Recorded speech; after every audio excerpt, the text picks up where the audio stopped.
Bismillahirrahmanirrahim. Assalamualaikum warahmatullahi ta'ala wabarakatuh.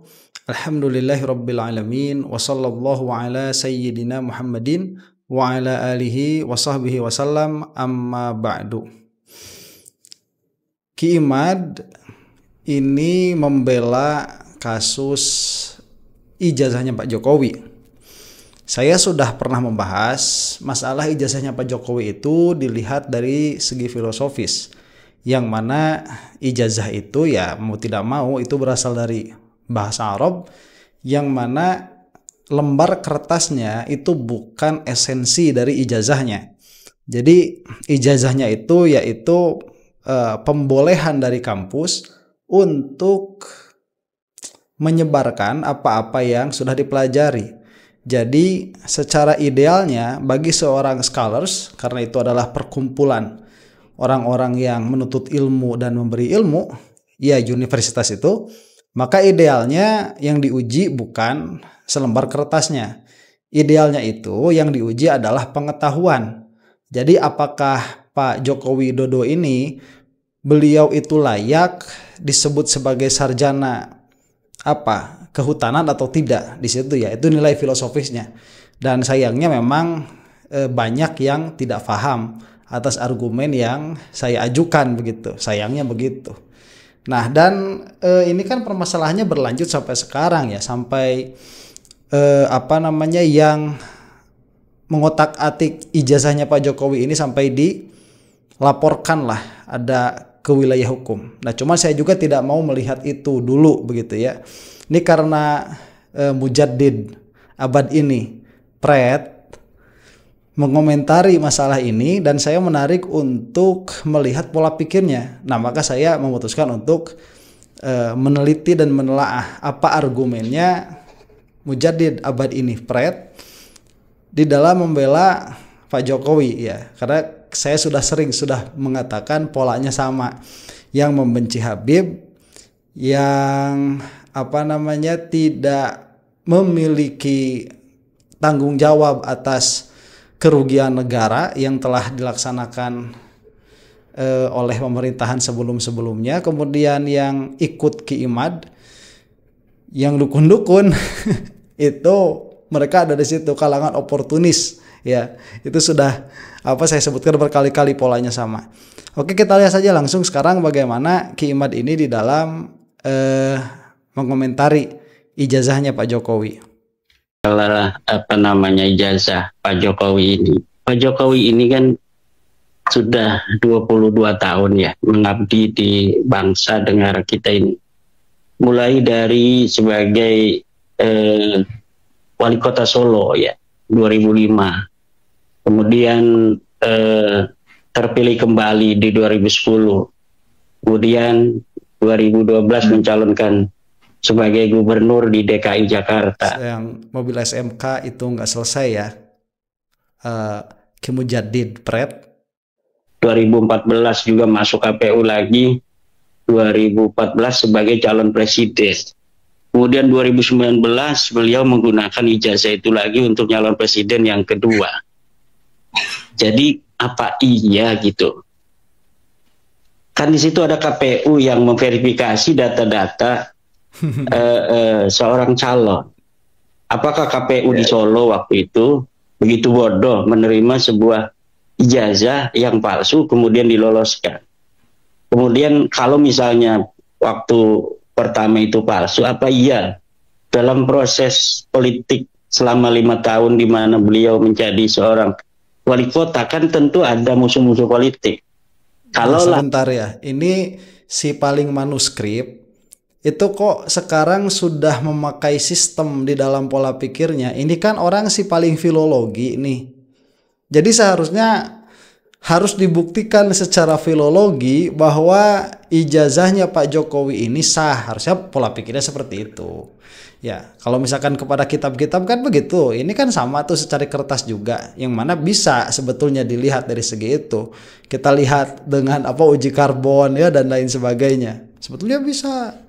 Kenapa Ki Imad ini tidak memakai argumen itu, malah memakai argumen yang mana sebetulnya itu bisa dimanipulasi. Saya ini tanazul loh ya. Saya tuh menyayangkan banyak sekali pengikut Ki Imad ini yang tidak memiliki pola berpikir. Malah kalau misalkan kita tanya mantik nggak bisa, kemudian kita tanya metodologi berpikir mereka juga nggak bisa. Dan saya sudah membuktikan hal itu. Nanti insya Allah akan kita bahas waktu saya ngomongin si itu tuh guru ngaji tuh, nah orang nggak bisa jadal begitu. Ngerti, saya punya bukti banyak gitu ya. Nanti kita akan bahas itu. Kita kesampingkan dulu. Nah jadi begitu apa Ki Imad ya, KPU itu ya sebagai suatu sistem ya bisa dimanipulasi. Saya tidak dikatakan itu sudah dimanipulasi, tapi bisa dimanipulasi begitu. Dan KPU yang sama kan dalam pengertian lembaga yang itu juga yang meloloskan wakil presiden dan beberapa anak mantan presiden kita begitu. Ya itu juga. Saya tidak mengatakan itu dimanipulasi, ya itu butuh pembuktian hukum. Cuman ya itu ada peluang untuk dimanipulasi. Itu ijazahnya palsu. Sementara dia nyalonnya di Solo. Tentu kan banyak teman-temannya di Solo juga. Lah dia dulunya sama saya gitu. Tahun 1980 itu dia bersama saya. Mancing-mancing aja ndak sekolah atau ndak kuliah. Pasti ada yang begitu tuh. Tapi buktinya beliau bisa untuk nyalon lagi 2010, ya kan? Nah tentu ini secara logika saja, ini sudah jauh lah. Kalau kita mengatakan tentang apa namanya ijazah Pak Jokowi itu palsu atau tidak, jadi sudah tidak relevan. Nah sebentar ya, ini nanti juga sebetulnya argumen yang dibangun Ki Imad ini bisa dipakai juga kepada Bani Ba'alwi sebetulnya. Kalau konsisten Ki Imad ini di dalam pola pikirnya begitu. Nah kalau misalkan ada yang mengatakan siapa atau siapa itu adalah bukan keturunan dari anak siapa, sebetulnya kan teman-temannya nanti yang bakal bisa mengkonfirmasi sendiri. Dia loh ngaku-ngaku anak anu padahal bukan begitu ya. Ya syuhrawal istifaduh itu namanya nanti Pak Imad. Itu gimana sih ya Pak Imad ini kok harusnya cari kitab. Ini mana? Makanya ini nih yang saya tilai. Sekali lagi saya ini tidak menuduh Pak Jokowi macam-macam di dalam masalah ijazah ini dalam pengertian selembar kertasnya. Secara filosofis saya sudah katakan itu ijazah palsu secara filosofis begitu, bukan secara yuridis. Kalau secara yuridis ini bagaimana? Nah itu kan ada tuh pola-polanya tuh bagaimana cara kita membuktikannya dan nanti akan dibahas. Siapa itu kemarin yang membahas itu bagus sekali ya. Yang polisi cicak buaya itu Pasus No 2G ya. Nah itu juga bagus nanti membahas hal itu. Jadi ini sebetulnya adalah logika syuhrawal istifadoh. Kenapa itu kok nggak dipakai begitu di Bani Ba'alwi? Mana yang menafikan mereka sebagai anak dari siapa begitu? Ada aja nih Ki Imad ini. Jadi sudah tidak masuk logika publik. Iya kan? Kemudian nah itu Ki Imad, kamu itu menggugat Ba'alwi itu sudah nggak masuk logika publik. Berabad-abad nggak ada yang permasalahkan sampai sekarang gitu, sampai kamu lihat bagaimana Pak Jokowi tahun 2005 jadi wali kota. Prestasi-prestasi beliau yang diakui bukan hanya oleh orang Solo. Beliau diakui oleh Bung Hatta Award. Sebagai orang-orang yang seorang pemimpin wali kota yang mampu untuk memimpin kotanya dengan baik. Juga dari Harian Republika beliau dinobatkan sebagai tokoh pembaruan 2010 oleh Harian Republika. Kemudian bagaimana reformasi birokrasi beliau selama menjadi wali kota Solo itu. Dan prestasi yang paling diacungi jempol adalah kasus pemindahan para pedagang kaki lima dari Taman Banjarsari ke Pasar Kelitikan. 900 pedagang PKL itu dengan sukarela bisa untuk direlokasi ke Pasar Kelitikan. Sementara kalau sudah bicara tentang ekonomi, bicara tentang pedagang kaki lima, rakyat kecil, kan ini sangat riskan. Di situ ada sesuatu, banyak jebakan-jebakan oleh politisi untuk bisa dipilih kembali. Karena sebentar ya, Ki Imad ini nggak ada urusannya sama ijazah yang dimaksud. Ya, nggak ada urusannya apa prestasi-prestasi yang disebut tadi itu apa. Dan kalaupun mau berpikir seperti itu, ya ini saya kembalikan lah, karena orang ini kan yang membatalkan Mbak Alwi begitu ya. Ini udah kelihatan kan otaknya sengklek, nggak konsisten di dalam membangun argumentasi. Jadi apa bahasanya itu, double standard ya. Ki Imad ini harusnya tahu bahwa Bani Ba'alwi itu diakui oleh para ulama yang tadi Anda sebutkan, orang-orang yang mengakui Pak Jokowi, bukan dalam hal ijazah loh ini ya. Ya misalkan dalam prestasi begitu, Pak Jokowi ini banyak prestasinya. Itu bukan orang-orang yang sikoh. Ya, atau bukan orang yang sikoh ya, apa kesikohannya itu tidak teruji. Sedangkan orang-orang yang mengakui Bani Ba'alwi sebagai zuriyahnya Nabi Muhammad SAW itu orang-orang yang sikot. Ya, mau gimana? Orang yang mau misalkan kita lihat Syekh Nawawi Al-Bantani ya begitu, Ibnu Hajar Al-Haytami ya begitu. Kemudian kealiman seperti Al-Imam Al-Haddad juga diakui begitu. Lah terus kamu seenaknya bilang kayak gitu, tapi tatkala junjunan kamu, hei Ki Imad, itu digugat, nggak terima pakai, padahal kan gampang kan ya, tinggal kalau misalkan sama Bani Ba'alwi minta tes DNA begitu, sudah ijazahnya Pak Jokowi ya tinggal tes karbon begitu kalau mau, padahal nggak usah seribet itu juga ya, UGM-nya masih ada. Ya itu kan standarisasi yang seharusnya dipakai oleh Ki Imad kalau mau konsisten di dalam pola pikir untuk terkait dengan ekonomi masyarakat kecil. Tetapi Pak Jokowi bisa melakukannya tanpa gejolak, dan dengan sukarela para pedagang-pedagang itu mau direlokasi ke pasar Keletikan dari Banjarsari, dari Taman Banjarsari sehingga kemudian menjadi taman yang indah. Nggak ada urusannya dan sama ijazah. Bagaimana pembuatan KTP dipermudah, kemudian pelayanan kesehatan, Puji, ya. Peningkatan lapangan kerja, sehingga pengangguran dikurangi dan lain sebagainya. Kemudian ketika 2 tahun beliau menjadi gubernur di DKI Jakarta, sudah banyak program-program walaupun dengan sebuah pemerintahan yang bisa dikatakan singkat, tapi 2 tahun itu beliau sudah banyak gebrakan-gebrakan melalui Kartu Indonesia, Kartu Jakarta Pintar. Sebentar, ini puja-puji keluar terus dari mulut Kiai Imad kepada Pak Jokowi. Puja-puji semua ini, Masya Allah. Kartu Jakarta Sehat dan lain sebagainya. Kemudian ketika jadi presiden, coba bayangkan Mas Rifki, selama beliau 2 periode jadi presiden Indonesia ini, sudah 40 lebih bendungan yang bisa dibangun selama pemerintahan Pak Jokowi. Ribuan kilometer jalan nasional itu dibangun oleh Pak Jokowi.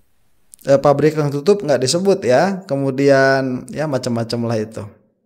Melihat sisi baiknya bagus. Husnuzon ini Kiai Imad itu bukan husnuzon ya, melihat yang versi terbaik dari seseorang. Wah, luar biasa. Tapi kalau sama Ba'alwi ya, yang salahnya 1 orang 2 orang, yang salahnya 1 klan tuh. Gak bisa melihat versi terbaik, yang dilihat itu versi terburuk. Luar biasa ini. Sama penguasa yang dilihat versi terbaik. Sama ulama yang sudah mujma' alaih yang dilihat itu versi terburuknya. Malah bukan ulamanya, tapi orang lain yang hanya kebetulan 1 klan dengannya. Hebat. Mungkin mencapai 6.000 kilometer jalan nasional. Kemudian 2.700 jalan tol. Hingga kita ke Surabaya itu sekarang 9 atau 10 jam sudah nyampe. Ya, dan bayar itu ya. Kemudian jalan desa. Dan itu bayar. Soalnya saya sering ke Surabaya, bayar itu 700.000. Betul itu, luar biasa. Hebat pembangunannya. Nah, Bang Rifki, coba jalan desa itu 300.000 kilometer jalan desa dibangun oleh Pak Jokowi selama pemerintahannya. Kemudian jembatan di desa-desa itu 2 juta meter jembatan desa bisa dibangun oleh Pak Jokowi. Dengan penambahan hutang yang tidak dihitung juga Pak Imad ya. Kemudian pelabuhan dan bandara itu bisa dibangun oleh Pak Jokowi. Oh iya, dan sebentar, naiknya pajak yang memberatkan ya buat saya nih, apalagi sebagai seorang ahlul hisab. Itu memberatkan. Kemudian banyak pengusaha juga apa namanya mengadu ya, itu pengusaha itu ngadunya kadang-kadang sama ustadz. Ustadz ini pajak kok gede-gede amat, zakat aja gak segede ini begitu. Itu dikejar-kejar betul itu. Ya ini apa Kiai Imad itu melihat versi terbaik dari Pak Jokowi yang mana itu sumbernya dari mana, kemudian apa yang terasa berat oleh masyarakat nggak disebut sama beliau ini. Kemudian IKN, ini adalah mercusuar IKN ini yang harus apa namanya dilanjutkan. Ya, yang sampai karena sekarang nggak jelas. Merupakan jawaban dari berbagai macam permasalahan DKI Jakarta. Pemerataan pembangunan antara Indonesia, Pulau Jawa dengan pulau lainnya. Nah ini mampu dilakukan dengan keberanian dan kecerdasan. Sebentar, dan tolong dicek itu di wilayah IKN kebanyakan tanahnya atas nama siapa, milik siapa, itu tolong dicek juga ya. Saya nggak tahu soalnya itu milik siapa begitu. Saya nggak tahu, tapi tolong dicek. Pak Jokowi tanpa banyak ngomong kan. Lalu tiba-tiba hari ini ada orang ketika Pak Jokowi sudah selesai menjalankan tugas sebagai pemimpin yang diakui oleh dunia, juga diakui sendiri oleh Bapak Presiden kita yang ke-8 hari ini, Bapak Prabowo, bahwa Bapak Jokowi sebagai Presiden ke-7 itu telah mampu membawa Indonesia ini sampai pada apa namanya sekarang ini dalam tahap-tahap apa namanya rakyat tidak kekurangan makan. Rakyat relatif sejahtera. Kemudian apa namanya? Sebentar, Pak Imad ya, yang jelas Pak Imad itu bertambah sejahtera sekali, itu yang jelas ya. Kalau misalkan rakyat, ya rakyat itu kalau sebagiannya ya iya, kalau sebagiannya yang lain juga nggak tahu. Makanya dilihat data begitu ya, indeks kemiskinan itu bagaimana, dilihat datanya, indeks kebahagiaan, meskipun itu bukan patokan. Kalau buat kita santri itu bukan patokan. Kita santri mah enak, hidup bahagia itu nggak susah ya. Yang penting kopi ada, udud ada begitu ya. Buka kitab sudah kita mah bahagia. Itu Pak Imad ya, ini luar biasa. Yang bagus-bagus sekali yang diucapkannya itu. Itu Pak Prabowo sebagai seorang manusia yang menunjukkan rasa terima kasih kepada Pak Jokowi ketika beliau beberapa kali sejak tahun 2004 atau 2000 berapa mencalon belum pernah jadi. Didukung Pak Rizik Syihab itu nggak pernah jadi-jadi. Ketika nggak didukung Pak Rizik Syihab, didukung Pak Jokowi malah jadi. Tentu yang menurut Gus Dur, Bapak Prabowo adalah merupakan sosok yang ikhlas. Kalau yang ikhlas pilih Pak Prabowo. Kalau mau ikhlas itu Pak Prabowo. Begitu kalau Gus Dur. Ya iya, makanya waktu lawan Pak Jokowi saya itu pilihnya Pak Prabowo. Lah nggak jadi. Nggak jadi juga begitu. Kalau misalkan ngobrolin ikhlas tuh urusannya bukan dengan itu. Gimana ya, Pak Imad ini sepertinya nggak tahu urusan politik ya, nggak tahu koalisi, kemudian nggak tahu apa namanya apa ya kita katakan deal lah ya, political deal, kemudian kayak nggak tahu Ki Imad ini polos sekali begitu. Ini Kiai kayaknya terlalu banyak membaca nasab. Jadi masalah politik itu demikianlah cara membacanya Pak Imad ini. Wah, hebat sekali. Ya, ini lugu sekali. Saya pikir ini untuk menjadi ahli thoriqoh, ini harusnya yang menjadi ketua Jatman ini harusnya Ki Imad. Karena beliau itu terlalu sibuk terlalu menyibukkan diri mungkin sepertinya sampai-sampai tidak bisa melihat gestur politik. Ini luar biasa. Maka karena saya meyakini Gus Dur seorang waliullah, saya kira Bapak Prabowo tidak akan melupakan Bapak Jokowi.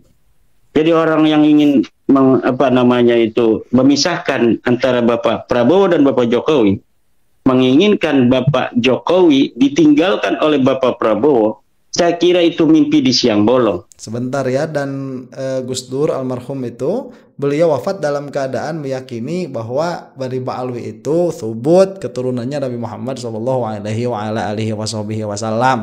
Jadi kalau misalkan perkataan Gus Dur tadi almarhum bahwa Prabowo ini ikhlas itu benar, karena beliau adalah wali dalam pengertian berarti perkataan semuanya benar, perkataan Gus Dur itu ya udah berarti Balawi dzurriyyahnya Rasulullah SAW. Kalau misalkan meskipun wali tidak semua perkataannya benar, lalu kenapa yang benar yang A, yang salah yang B? Itu tarjih ghair murajjih ya, Ki Imad. Usaha-usaha ijazah palsu ini dikemukakan, kemudian juga merupakan sebuah upaya-upaya itu. Bagaimana seorang Joko Widodo yang telah membantu Bapak Prabowo sampai beliau menjadi seorang presiden, walaupun tentu dengan kerja-kerja kolektif dari tim Bapak Prabowo yang lain juga. Tetapi saya kira Bapak Prabowo menginsafi bahwa peran Bapak Jokowi dalam menjadikan beliau sebagai presiden itu besar. Nah, dari situ usaha-usaha untuk memisahkan antara Bapak Prabowo dan Bapak Jokowi adalah mimpi di siang bolong. Nah sebentar, ini saya pikir lugu Ki Imad, ternyata enggak juga ya. Ternyata tahu betul nih apa yang terjadi di antara Pak Prabowo, kemudian Pak Jokowi, kemudian anaknya Pak Jokowi yang kebetulan menjadi wakil presiden kita semua sekarang itu ya. Tahu betul ini. Entah ini apa yang harus saya katakan ya. Dan usaha-usaha yang aneh lagi adalah usaha untuk bagaimana Bapak Gibran ini dimajukan sebagai wakil presiden.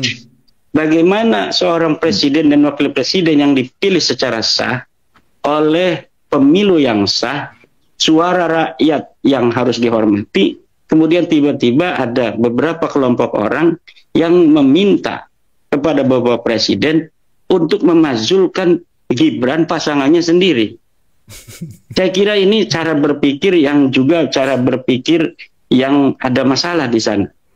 Coba kalau misalkan Pak Imad betul ini adalah pola berpikir yang salah, coba sebutkan salahnya itu sebagai seorang kiai yang mujaddid abad ini. Coba keluarkan Muqaddimah Sugro, Muqaddimah Kubronya, kemudian di mana kesalahannya dan apa memang pola pikir apa yang ada. Saya nggak melihat ada pola pikir soalnya di sini begitu. Ya, saya nggak melihat ada pola pikir. Kita teruskan sedikit lagi lah. Nah, kalau dia mempermasalahkan atau mereka mempermasalahkan Bapak Gibran, berarti mempermasalahkan juga Bapak Prabowo. Ketika mempermasalahkan kedudukan Bapak Gibran Rakabuming Raka sebagai wakil presiden yang sah yang dipilih secara demokratis oleh suara rakyat, kemudian dipermasalahkan karena katanya ada sesuatu yang cacat secara secara konstitusi. Seharusnya dipermasalahkannya itu adalah ketika sedang kampanye. Nah, kalau NU yang terpilih ini ketuanya secara benar begitu ya, dengan sistem yang benar sebagaimana berlaku dalam organisasi, itu mau dimakzulkan nggak apa-apa kalau itu ya Pak Imad ya. Ini pola pikir gimana sih? Ini negara nggak boleh nih ya, karena saya ada di situ. Kalau misalkan NU ini nggak sama-sama saya nih, ayo kita makzulkan gitu. Masa nggak tahu kemarin ada perkataan Imad kayak gitu ya, mau makar kepada Nahdlatul Ulama. Ya itulah ya mungkin apa yang harus ditanggapi kalau orang sudah seperti ini ya. Jadi ulama itu sebaiknya dan seharusnya itu tidak dalam posisi memuji umaro. Jadi pemerintah itu dia kalau bagus, ulama itu diam saja sudah. Kalau bagus, kalau jelek ngomong begitu. Enggak, ini mah perkara yang memang jelas-jelas ada kesalahannya di situ, bukan masalah ijazah loh ya. Ini Pak Jokowi ini banyak sekali meninggalkan noda, itu sering saya katakan begitu ya. Ya minimalnya ketidakpuasan lah, minimalnya ketidakpuasan. Ini kok nggak diomongkan begitu, tidak dibicarakan itunya ya. Jadi kalau misalkan seorang yang disebut alim sudah seperti ini, ya buat apa memuji pemerintah itu urusannya politikus. Pemerintah itu sudah kuat, ngapain dipuji lagi sama ulama begitu, udah kuat lah. Kita nggak puas sama presiden sekarang misalkan, apa bisa kita? Nggak bisa apa-apain. Kita nunggu 5 tahun supaya ada pergantian pemerintah yang demokratis. Lah masih diutak-atik juga aturannya begitu. Lah terus sekarang posisinya ulama apa? Posisinya ulama itu kalau pemerintah benar, diem aja udah, diem udah, karena pemerintah udah kuat begitu. Tatkala salah, kalau mampu yang ngomong. Di situ posisinya ulama. Ya, ini jangan di Ihya Ulumuddin udah banyak disebut ulama su begitu ya. Nah, apakah Kiai Imad ini salah satunya? Ya udah nggak usah ditanyain sama saya, yang nonton tahu semua lah bagaimana pandangan saya sama si Imad ini ya. Mudah-mudahan Imad ini su'ul khotimah. Wallahu taala alam bisawab. Assalamualaikum warahmatullahi taala wabarakatuh.